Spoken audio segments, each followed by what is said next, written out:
इसके अंदर खाना है? हाँ। ये खाने के बचे हुए टुकड़े हैं। यहीं फिलीपींस में आज पहली बार युद्ध लगाएंगे कि गरीबी के क्या नतीजे होते हैं। एक ही बेड पर 9 लोग सोते हैं। ये है मनीला, फिलीपींस की राजधानी, जो दुनिया के सबसे घनी आबादी वाले शहरों में से एक है। और यह है टोरंटो, एक ऐसा इलाका जिसे अक्सर देश के अंदर एक अलग देश कहा जाता है। हम टोरंटो पहुंच चुके हैं। एक समय ये इलाका मनीला की राजधानी हुआ करता था। इस मोहल्ले में 70,000 से ज्यादा लोग रहते हैं, औसतन हर स्क्वायर मीटर पर एक इंसान। ये फिलीपींस के सबसे गरीब इलाकों में से एक है, और शायद दुनिया के भी। आखिर यहाँ लोग कैसे रहते हैं?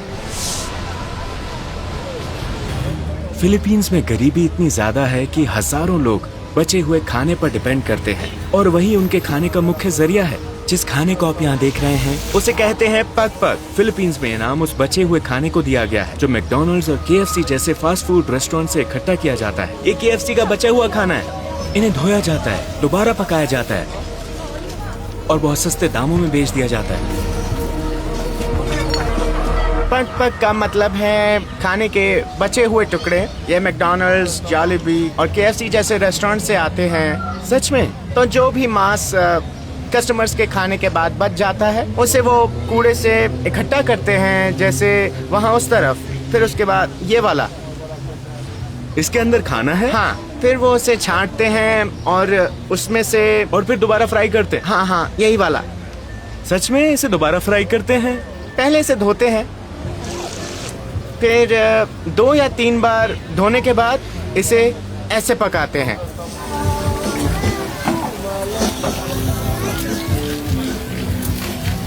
इस स्टॉल पर रिसाइकल किया हुआ खाना बिकता है। किसी फिल्म का सीन नहीं, यहाँ की रोजमर्रा की हकीकत है। भाई, कोई सच में ये खाएगा? हाँ, ये 30 पैसों का है पूरे परिवार के लिए। $1 से भी कम? क्या ये यहाँ बहुत आम है? मतलब कितने लोग इसे खाते हैं? यहाँ के ज्यादातर लोग। हजारों? हाँ। क्यों भाई, क्या वो इतने गरीब हैं? हाँ, क्योंकि खाने की कीमतें बहुत ज्यादा हैं।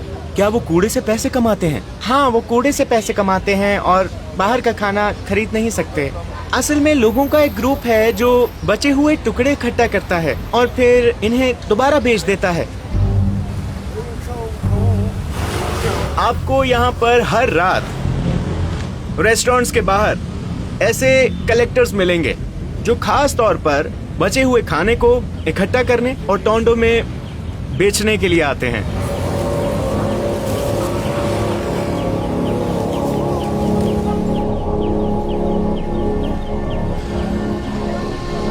ये देखकर एहसास होता है कि आप कितने खुशकिस्मत हैं। यकीन नहीं होता।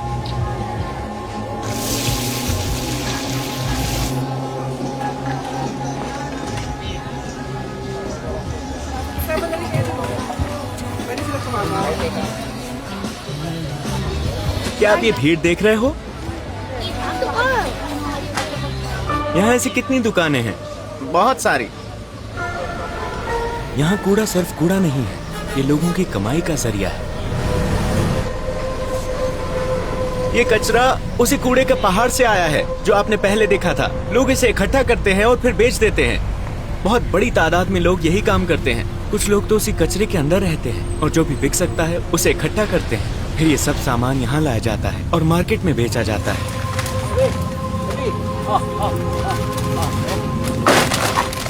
बहुत से लोग कूड़ा छांटकर अपना गुजारा करते आए हैं और आज भी करते हैं। Plastic, cardboard, metal.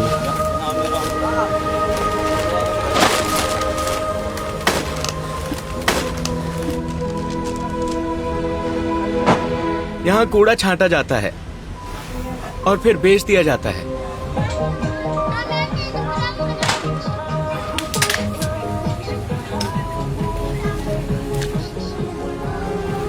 रिपोर्ट्स के मुताबिक हजारों नहीं बल्कि लाखों लोग कूड़े में से सामान ढूंढकर अपना गुजारा करते हैं।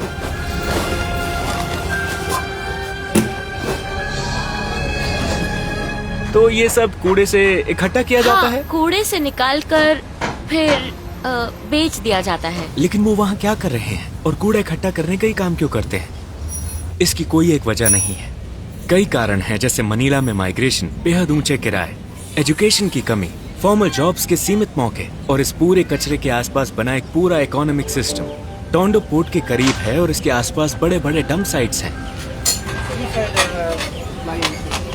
ये भी कूड़े से ही आया है।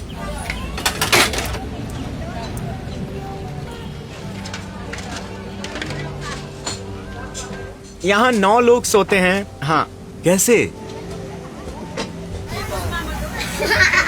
देखो यहाँ कितने लोग हैं। हाय, ये तो बड़े खुश लग रहे हैं।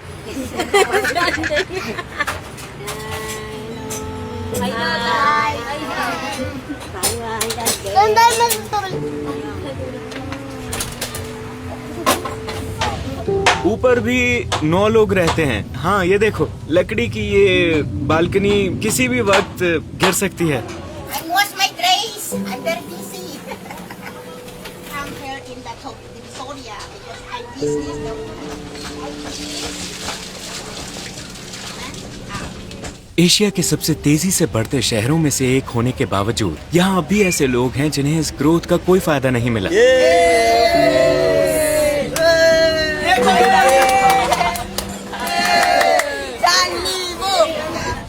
दुनिया भर की कई चैरिटीज यहाँ मदद करने की कोशिश कर रही हैं। हम अभी उनमें से एक के अंदर गए थे। सर सॉरी, नहीं, वीडियो सॉरी, नहीं।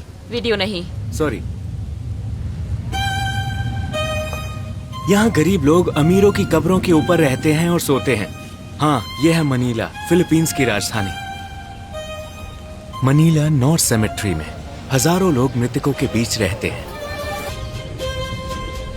कुछ लोग कब्रों के अंदर सोते हैं तो कुछ कब्रों के ऊपर ही घर बना लेते हैं। इसलिए नहीं कि उन्हें मौत से डर नहीं लगता, बल्कि इसलिए क्योंकि कब्रिस्तान के बाहर की जिंदगी उनकी पहुंच से कहीं ज्यादा महंगी है। उदाहरण के लिए यहाँ कुछ लोग कब्रों की सफाई करके अपना गुजारा करते हैं, तो वो कब्रों की सफाई भी करते हैं और यहीं सोते भी हैं। पूरे के पूरे परिवार यहाँ रहते हैं। देखो ये लोग कब्र के ऊपर फुटबॉल खेल रहे हैं। ये कब्र है।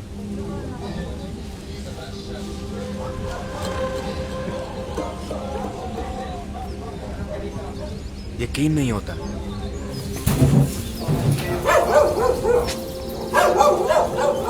ये कब्र है और ये उस व्यक्ति की तस्वीर है जिसकी मौत हो चुकी है।